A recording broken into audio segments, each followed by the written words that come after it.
Hi friends, welcome to Biology Simplified Tamil. நான் உங்க செந்தில்நாதன்.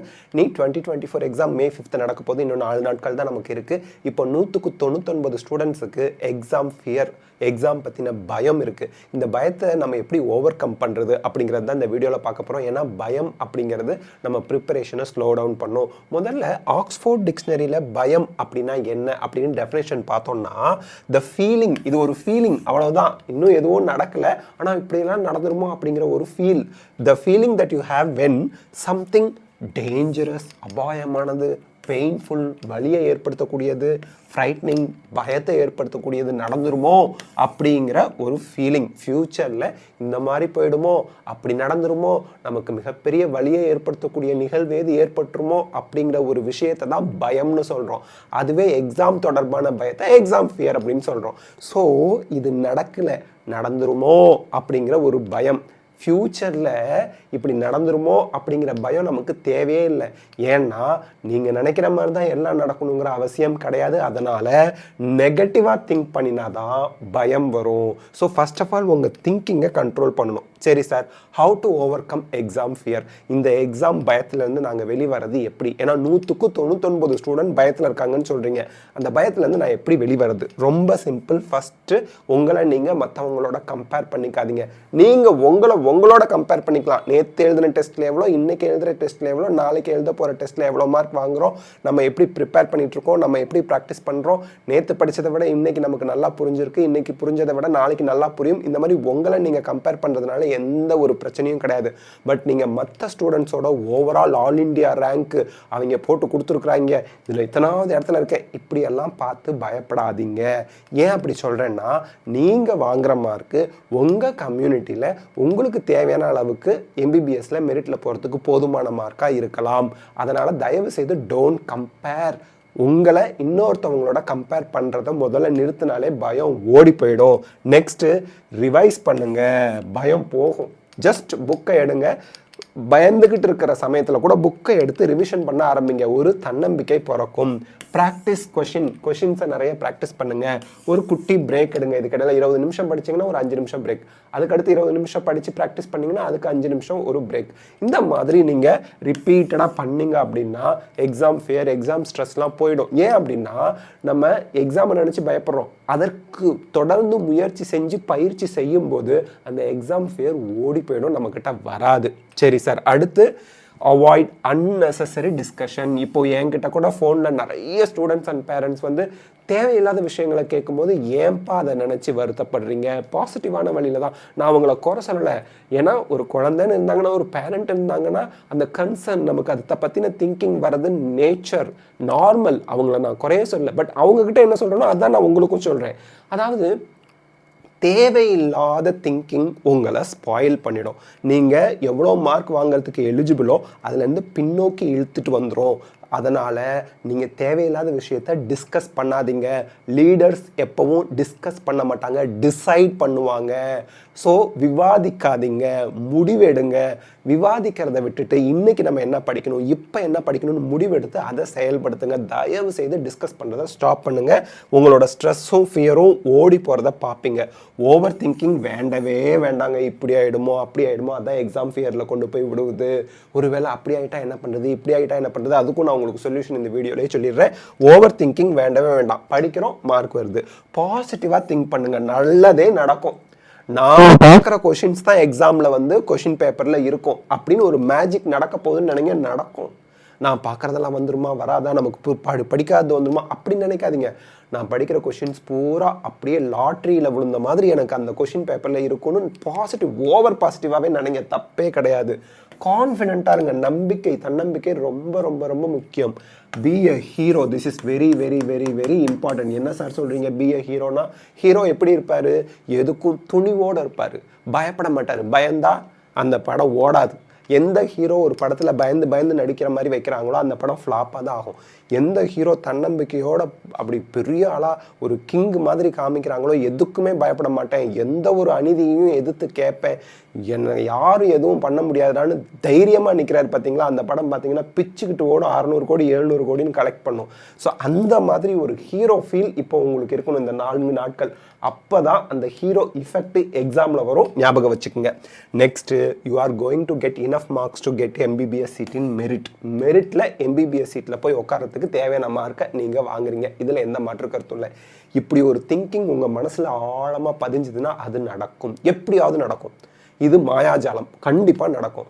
ஆனால் நீங்கள் நெகட்டிவாக திங்க் பண்ணிங்கன்னா அதுக்கு நான் பொறுப்பு இல்லை. ஸோ இந்த விஷயங்களை மனசுக்குள்ளே போட்டு பத்திரமா ரிப்பீட்டடாக நீங்கள் சொல்லிக்கிட்டே இருங்க. நான் யாரையும் கம்பேர் பண்ண மாட்டேப்பா, அதுக்கடுத்து ரிவைஸ் பண்ணுறேன், ப்ராக்டிஸ் பண்ணுறேன், ஒரு குட்டி பிரேக் எடுத்துக்கிறேன், அதை திருப்பி பண்ணுறேன். ஓகே, அன்னெசரி டிஸ்கஷனாக ஆரம்பிக்கும் போதே கட் பண்ணிட்டு அந்த இடத்த விட்டு வெளியே வந்துருங்க. ஓவர் திங்கா வேண்டவே வேண்டாம். நான் எப்போவுமே சாதிக்க பிறந்தவன், என்னை சோதிக்காதீங்கடா நீங்கள் அப்படின்னு சொல்லுங்கள். பாசிட்டிவாக இருங்க, கான்ஃபிடென்ட்டாக இருங்க, ஹீரோ மாதிரி ஆட்டிடியூட் காமிங்க. Attitude is every thing. And MBBS சீட்டு எனக்கு, என்னோட சீட், ஒரு சீட் எனக்கு மெரிட்டில் காத்துக்கிட்டு இருக்கு. For that I am working, that will happen அப்படின்னு நினைங்க. அடுத்து வாட் இஃப். இப்போது ஒரு விஷயம் நல்லா ஞாபகம் வச்சுக்கோங்க.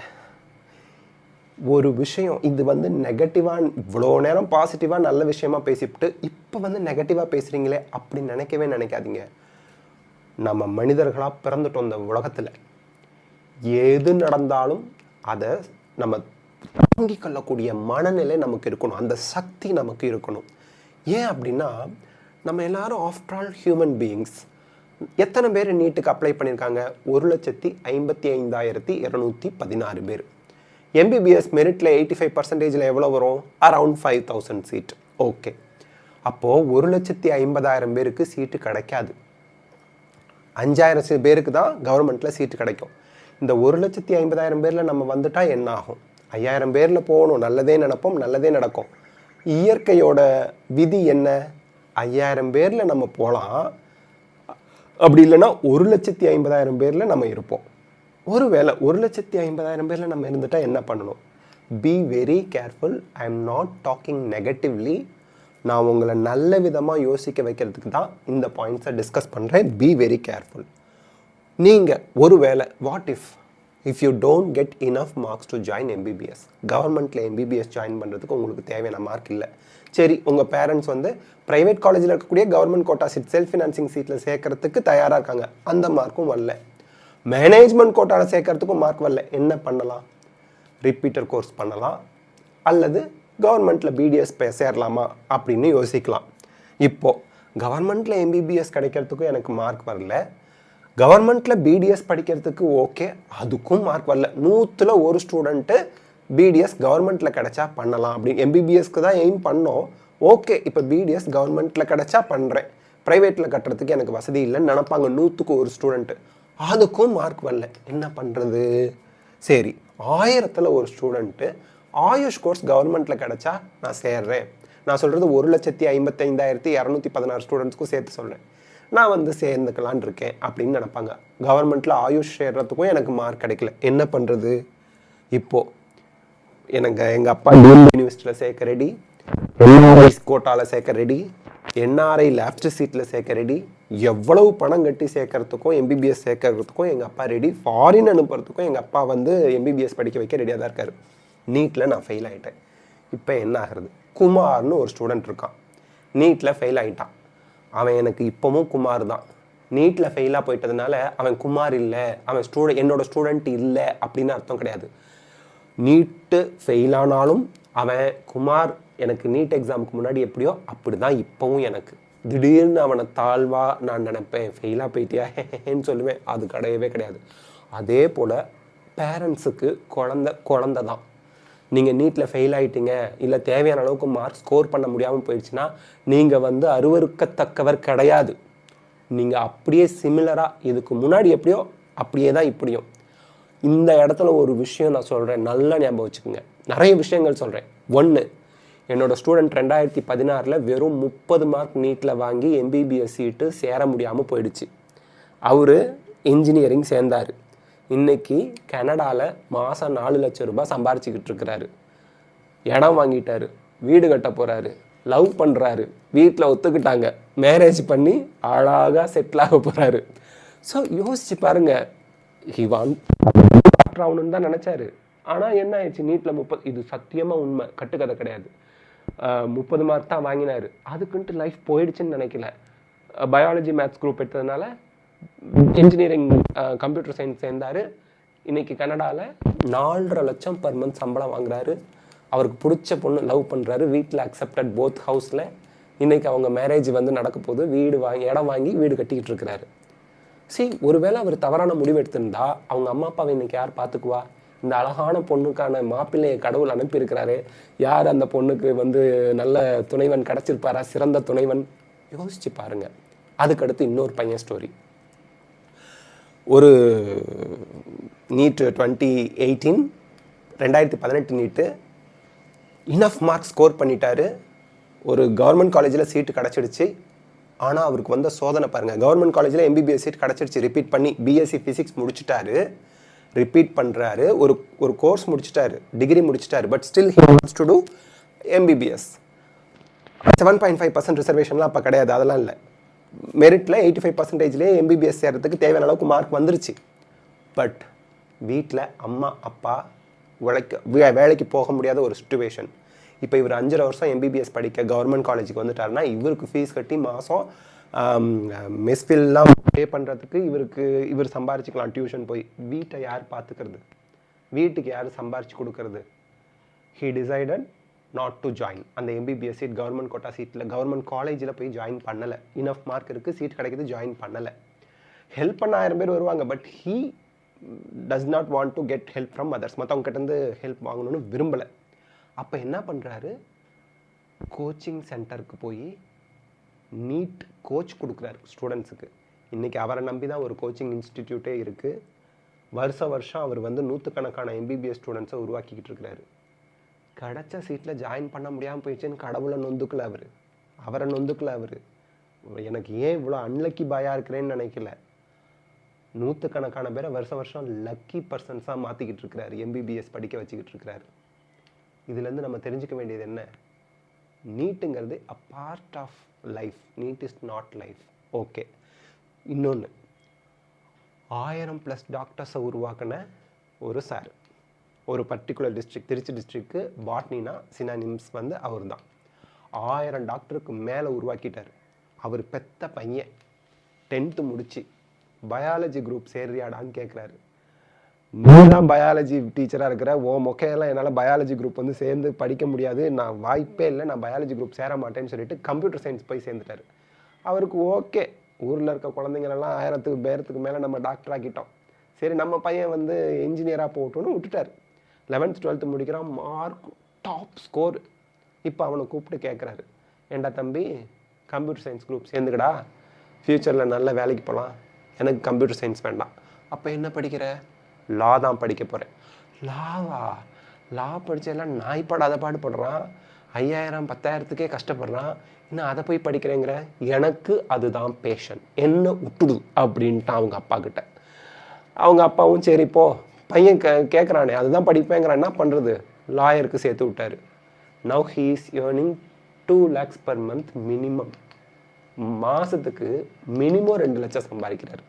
இந்த இடத்துல நான் என்ன சொல்ல வரேன், எல்லா படிப்பும் நல்ல படிப்பா, அந்த படிப்பை நம்ம எப்படி படிக்கிறோம் அப்படிங்கிறத பொறுத்து தான் இருக்குது. எங்கள் ஊரில் வெங்காயம் விற்றுக்கிட்டு இருந்தாங்க, அவர் இந்த வீடியோ பார்த்தாலும் பார்ப்பார்.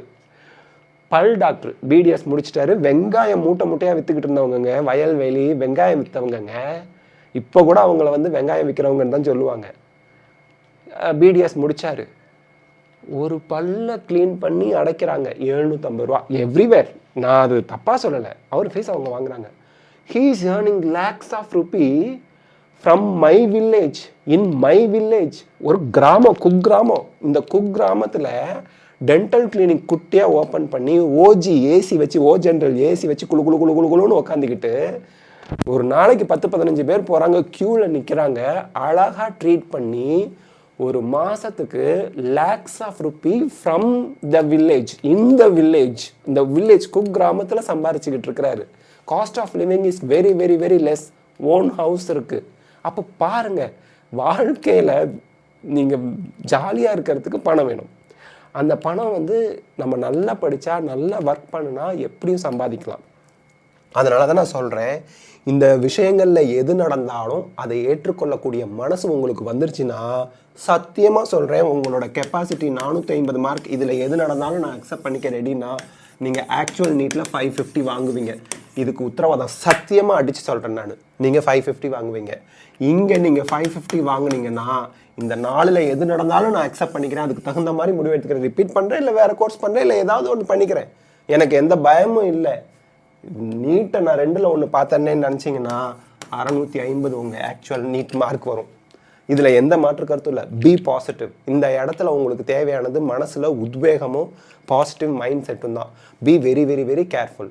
இந்த நேரத்தில் உங்களை நீங்களே நொந்துக்கிட்டு இப்படி ஆகிட்டா என்னாவும் அப்படி ஆகிட்டா என்னாவும் நடக்காத ஒன்றை, நடக்க போகாத ஒன்றை நீங்கள் நினச்சிக்கிட்டு இருந்தீங்கன்னா, நீங்கள் 450 மார்க் இப்போ நீட்டில் மார்க் டெஸ்ட்டில் வாங்கிட்டு இருக்கீங்கன்னா 400க்கு கீழே உங்கள் மார்க்கை கொண்டு வந்துடுவீங்க. ஆக்சுவல் நீட்டில் 550 வாங்கிட்டு இருந்தீங்கன்னா 500க்கு கீழே, 530க்கு கீழே கொண்டு வந்துடுவீங்க. ஒரு மார்க்கில் ஒரு ரேங்க்கில் எனக்கு அந்த சீட்டு போயிடுச்சு, இந்த சீட்டு போயிடுச்சுன்னு புலம்பிக்கிட்டு இருப்பீங்க. ஸோ எது நடந்தாலும் நான் அக்செப்ட் பண்ணிக்க ரெடி. அதுக்கு முன்னாடி நீங்கள் இதுக்கு முன்னாடி ஸ்லைடில் பார்த்தோம் இல்லையா, இதுதான் நடக்கும் அப்படின்னு பாசிட்டிவாக திங்க் பண்ணிவிட்டு, நெகட்டிவாக நடந்தாலும் அதையும் ஏற்றுக்கொள்ள எனக்கு நான் ரெடியாக தான் இருக்கேன்.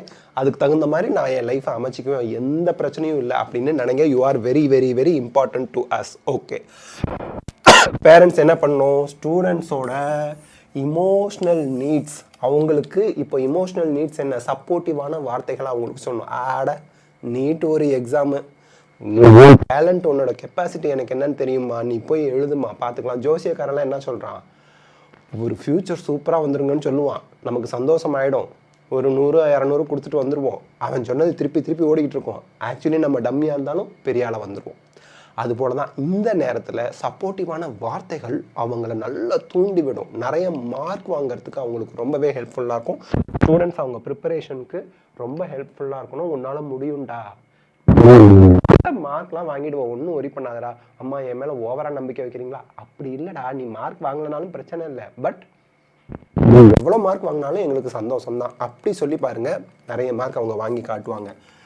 பேலன்ஸ்டு டயட், அவங்களுக்கு வந்து வாட்டர் அப்பப்போ ஞாபகப்படுத்துங்க, மறந்துடுவாங்க. படிச்சுக்கிட்டே இருக்க குழந்தைங்க வந்து மறந்துடுவாங்க. ஜூஸ் வச்சுட்டு வந்திருப்பீங்க, 2 மணி நேரம் கழிச்சு பண்ணிங்கன்னா ஜூஸ் அப்படியே தான் இருக்கும். குடிடா எடுத்து அப்படின்னு சொல்லுங்கள் குழந்தைகிட்ட. சாப்பாடை எடுத்துகிட்டு போய் வச்சு சாப்பிட்றா, கீரை காய்கறிகள்லாம் செஞ்சு கொடுங்க. அதெல்லாம் உங்களுக்கு தெரியும். ஐ எம் சாரி, நான் second parent as a teacher நான் சொல்லிட்டு இருக்கேன். Don't compare them with other kids. மற்ற கிட்ஸோட கம்பேர் பண்ணாதீங்க, அவங்கள மோட்டிவேட் பண்ணுங்கள்.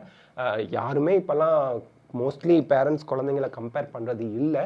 ஸோ அது பண்ணுனா என்ன ஆகும், அவங்க ரொம்ப நெகட்டிவாக ஃபீல் பண்ண ஆரம்பிச்சிருவாங்க. அவங்கள பற்றி அவங்க காதில் விழுகிற மாதிரி பக்கத்து வீட்டுக்காரங்கிட்ட பேசுகிறதெல்லாம் வேண்டாம். பட் அவங்கள வந்து ரொம்ப நம்ம சப்போர்ட்டிவாக இருக்கிறோம் அப்படிங்கிறது தான் அவங்களுக்கு நம்ம கொடுக்க வேண்டிய இம்பார்ட்டண்ட்டான விஷயம். அவங்கள வந்து ரேங்க்கு மார்க்கு இதெல்லாம் சொல்லி இப்போ ப்ரெஷரைஸ் பண்ணாதீங்க. ஆல்ரெடி அவங்க too much pressure, exam stress, exam fear அந்த இதில் இருக்கிறாங்க. அதுலேருந்து நம்ம அவங்கள வெளியே கொண்டு வந்து ரிலாக்ஸ் பண்ணுறது தான் நம்ம பார்க்கணுமே தவிர ரேங்க் மார்க்கை பற்றிலாம் ஒரி பண்ணாதடான்னு சொல்லுங்கள். எல்லா வழியிலையும் ஒவ்வொரு நாளும் அவங்களுக்கு உதவி செய்யுங்க. இன்னும் 4 நாள் இடையில இருக்குது. எந்தெந்த வழியிலலாம் அவங்களுக்கு நம்ம ஹெல்ப் பண்ண முடியும், எப்படியெல்லாம் பாசிட்டிவாக பேச முடியும். இப்போ ஒரு மார்க் டெஸ்ட் எழுதி வந்திருக்குது, 400 மார்க் தான் வாங்கியிருக்கான்னு சொல்லாதீங்க. இது ஆக்சுவல் நீட்டு கிடையாது. உங்கள் கோச்சிங் இன்ஸ்டியூட் வந்து நீட் எக்ஸாமுக்கு கொஷின் பேப்பர் எடுக்கல. நீ பாசிட்டிவாக திங்க் பண்ணி நல்லா படி, நிறைய மார்க் வாங்குவ, அப்படி நீங்கள் சொல்லுங்கள். ஸோ இப்படிலாம் சொன்னால் அவங்க கண்டிப்பாக நல்லா படிப்பாங்க. அவங்களோட ஆக்சுவல் கெப்பாசிட்டியை விட ஒரு 50-60 மார்க் எக்ஸ்ட்ராவே வாங்குவாங்க. ஸ்டூடெண்ட்டுக்கு நான் என்ன சொல்கிறேன்னா, NEET is not life, NEET is a part of your life, அவ்வளோதான். அது எந்த காம்படிட்டிவ் எக்ஸாமினேஷனாக இருந்தாலும் சரி. நான்லாம் வந்து பார்த்தீங்கன்னா 7 தடவை ஒரு காம்படிட்டிவ் எக்ஸாமில் ஃபெயில் ஆனேன். 8வது தடவை அந்த காம்படிட்டிவ் எக்ஸாமில் பாஸ் ஆகி நல்ல மார்க் வாங்கி அந்த பர்டிகுலர் ஜாபுக்கும் வந்துட்டேன் நான். ஸோ எப்போ எப்படி நமக்கு லைஃப் செட்டில் ஆகும், எப்போ நம்ம வந்து ஒரு ஐடென்டிட்டி, நல்ல ஐடென்டிட்டி இந்த சொசைட்டியில் கிடைக்கும் அப்படின்னு நமக்கு தெரியாது. 35 வயசு வரைக்கும் எனக்கு ஒரு நல்ல ஐடென்டிட்டி இருந்துச்சா அப்படின்னு கேட்டால் கொஷின் மார்க் தான். அதுக்கப்புறம் தான் எனக்கு ஒரு நல்ல ஐடென்டிட்டி இந்த சொசைட்டியில் எனக்கு கிடச்சிது.